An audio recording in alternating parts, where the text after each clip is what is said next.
지금 실습한 거는 약간 함수형 프로그래밍 관련돼서 초창기에 이제 초급 지금 저희가 나온 개념들 이용해서 많이 한 거고요. 뒤에는 좀 더 복잡하고 다양한 개념들이 많이 나와요. 그래서 함수형 프로그래밍이 이제 정리를 하면요. 장점은 어쨌든 보시면 알겠지만 대수적 타입 중에서도 합 타입을 많이 쓰고 그 다음에 순수 함수를 사용하는 이유가 레이지 이밸류에이션이 가능한 이유 중에 하나가 언제 어디서든 몇 번을 호체도 같은 값이 나올 거잖아요. 그렇기 때문에 나중에 레이지 이밸류에이션이 가능한 거거든요.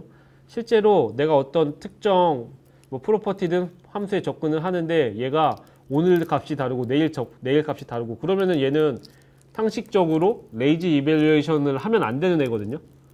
값이 언제 호출될 때마다 이제 내가 장담을 할 수 없으면 걔는 이제 항상 사이드 이펙트 의도치 않은 결과값을 반영을 하겠죠. 하지만 순수함수와 이제 불변객체로 뭔가 내가 값을 계속 컨트롤하고 사용을 하고 있으면은 얘는 오늘, 내일, 10년 뒤에, 100년 뒤에 해도 같은 값이거든요. 그러면은 레이지 이밸류에이션을 해서 뭐 100년 뒤에 해도 결과가 사이드 이펙트가 없을 거예요.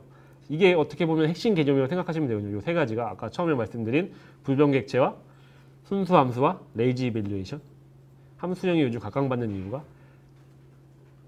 그리고 뭐 동시성 처리할 때도 어쨌든 원본 객체가 변하지 않기 때문에 동시에 여기저기서 값을 접근해도 원본 값이 변하지 않기 때문에 사이드 이펙트가 없거든요.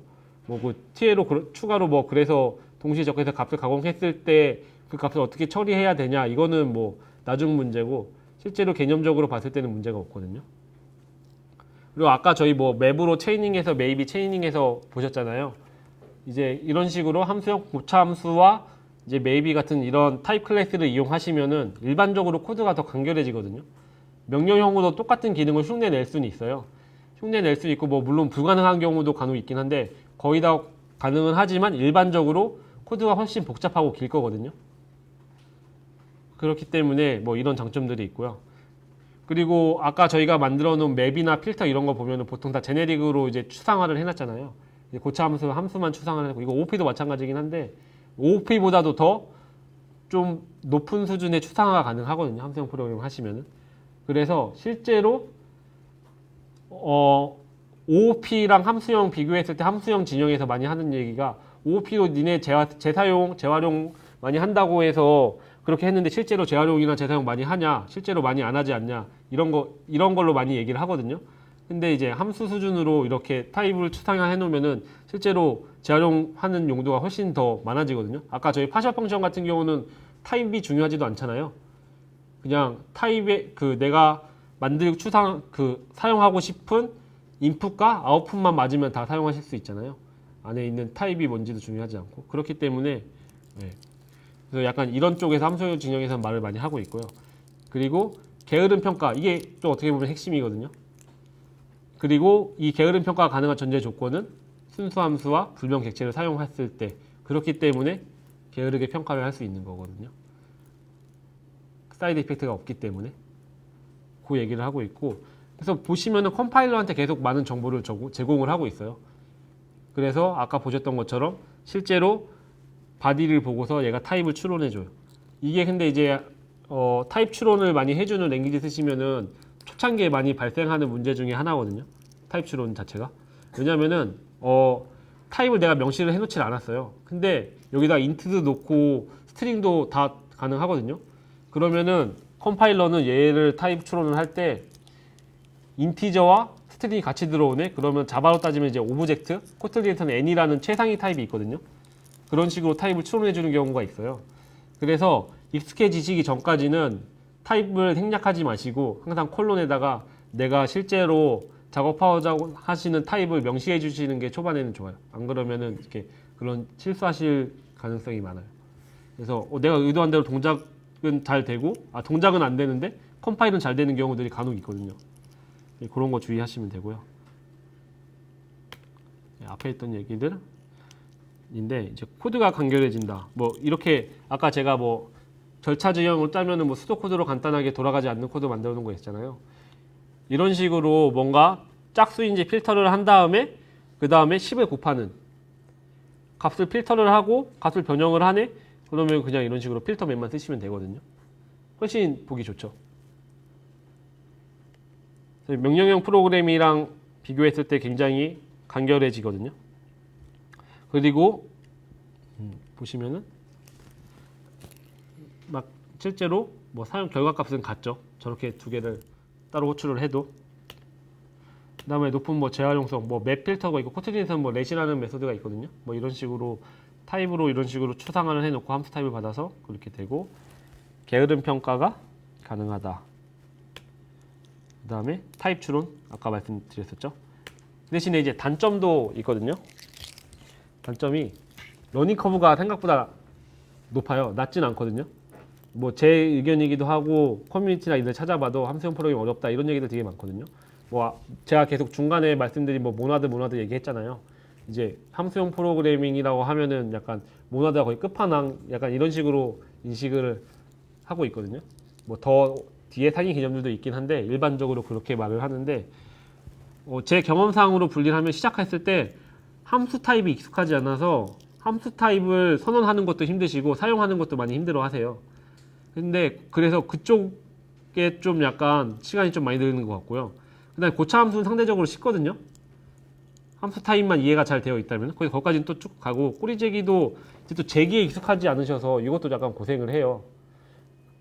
근데 또 그 다음에 꼬리재기나 이제 저런 고차 함수가 익숙해지시면은 뭐 맵 필터 이런 거 자유자재로 사용하시고 실제로 없으면 만들어서 사용을 하실 수도 있는 데까지는 굉장히 빨리 오는 것 같거든요. 그 다음에 이제 또 뭐 지금 계속 말씀드린 모나드, 뭐 어플리케이티브 펑터 이런 걸 만나시면은 거기서 또 이제 또 잠깐 정체가 됐다가 계속 약간 이런 구간들이 있어요. 이 커리큘럼이나 이 플로우가 딱 정답은 아니지만 일반적으로 권장하고 그 다음에 할 수 있는 플로우가 있거든요. 이런 식으로 하시다 보면은 저런 고난을 만나기는 하는데 그래서 러닝 커브가 높은데 재미는 있는 것 같아요. 저는 그래서 뭐 제가 해온 플로우에서 봤을 때 좀 약간 제가 허들이 됐었던 부분들은 저 정도였거든요. 저 부분에서 좀 약간 막히고 재미없다가 또 어느 정도 뚫리면 다시 재밌고 또 확 올라갔다가 또 정체됐다가 계속 이런 식으로 되는 것 같아요. 계단식으로. 다른 분들도 근데 주변 분들 얘기해봐도 크게 다르지 않은 것 같아요. 그리고 제가 여기저기서 뭐 커뮤니티도 하고 뭐 강의도 해보시면은 실제로 하시는 분들도 저 부분에서 굉장히 어려워하시는 것 같고요. 그 다음에 단점이 국내 레퍼런스가 그렇게 많지 않거든요. 적어요. 거의 한글 함수형 프로그램 관련된 한글 글은 거의 많이 없는 것 같고요. 외국에는 글은 되게 많아요.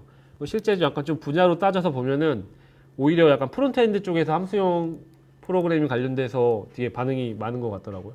그래서 외국에서 뭐 FP 관련해서 글 찾아보면은 거의 다 뭐 프론트엔드 웹 쪽에서 요즘 굉장히 많이 받는 것 같고 뭐 그렇다고 해서 백엔드나 뭐 이런 데서 관심이 없는 건 아니고 프론트엔드 굉장히 핫한 것 같아요. 제가 이것저것 많이 리서치를 해보면. 근데 국내 레퍼런스가 거의 없는데 저서를 찾아봤거든요. 그래서 함수형 반응형 자바스크립트인가 그 책이 하나 있는 것 같고 나머지는 제가 못 찾았거든요. 더 있을 수도 있는데 그래서 제가 아까 뭐 카톡으로 저희 그 방에다가 공유 드리긴 했는데 저희 커뮤니티가 있거든요.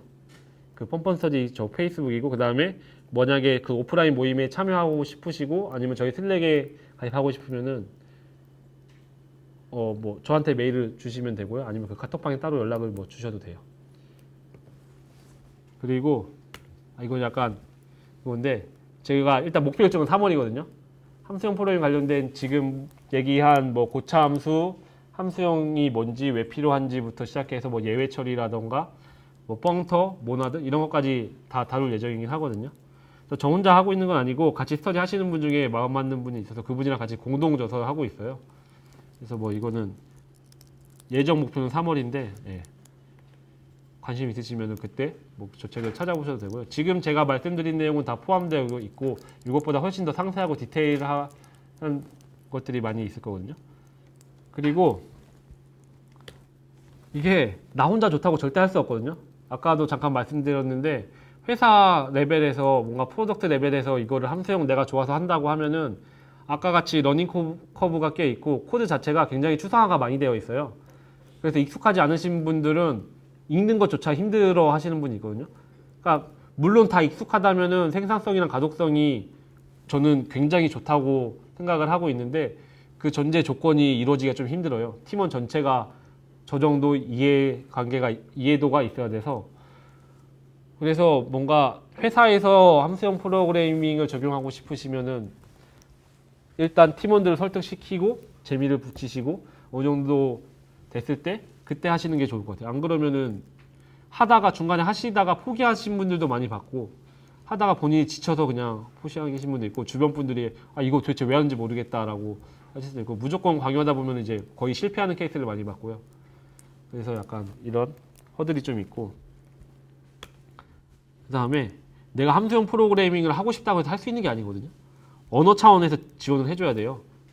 함수형 패러다임을 지원하지 않는 랭귀지에서 함수형은 절대 할 수 없고요. 일단 고차 함수, 그 다음에 함수가 1급 객체여야 되는데 그게 성립이 안 되면 일단 불가능하거든요. 위키에서 찾은 건데 지금 함수형 그 패러다임을 지원하는 랭귀지들이거든요. 생각보다 많아요. 생각보다 많고 생각보다 제가 모르던 랭귀지들이 엄청 많더라고요. 뭐 이 중에서 대표적으로 지금 스칼라나 스위프트, 코틀린 같은 경우에는 이제 멀티 패러다임 랭귀지거든요. 함수형도 지원하고 OOP도 지원하고. 근데 하스켈이나 에엄 같은 경우는 순수 함수형 언어라 그래가지고 걔네들은 모든 게 다 함수로 돼 있어요. 그래서 이제 함수형 이런 개념을 가지고도 프로그램을 할 수밖에 없거든요. 안 그러면 컴파일이 안 돼요. 그래서 단점으로는 컴파일이 매우 힘든데 장점으로는 컴파일만 되면 사이드 이펙트가 없다라고 말을 하거든요. 그래서 만약에 함수형 프로그램을 공부하고 싶다고 하시면은 코틀린이나 스칼라, 스위프트, 자바스크립트 이런 랭귀지보다는 아예 그냥 하스켈로 공부하시는 걸 저는 좀 더 추천을 드려요. 왜냐면은 그쪽 진영은 보통 하스켈을 예로 많이 들거든요. 그거를 내가 하는 랭귀지로 한번 컨버팅을 해야 되는데 그 과정이 그렇게 쉽지 않아요. 언어 차원에서 지원을 해줘야지 그게 가능한 것들이 꽤 많아서 그런 부분을 항상 인지를 하셔야 되고요. 함수형 프로그램이 생각보다 깊이 들어가면 어려운데 솔직히 제가 앞에 말씀드린 내용들은 본인들이 알게 모르게 쓰고 있던 것들이 굉장히 많거든요. 뭐 부분함수라던가 일극객체라던가 이런 것들. 그래서 학문적으로 깊이 들어가면 어려운데 실용적으로 사용하시려고 그러면은 뭐 굉장히 딥하게 사용한다 그러면 어렵지만 이렇게 큰맘 먹지 않고 가볍게 시작하실 수가 있거든요. 그리고서 하나씩 배워나가고 하나씩 적용을 해보고 이런 식으로 하시면은 나름 재미도 있으실 거고 성과도 있으실 것 같아요. 네.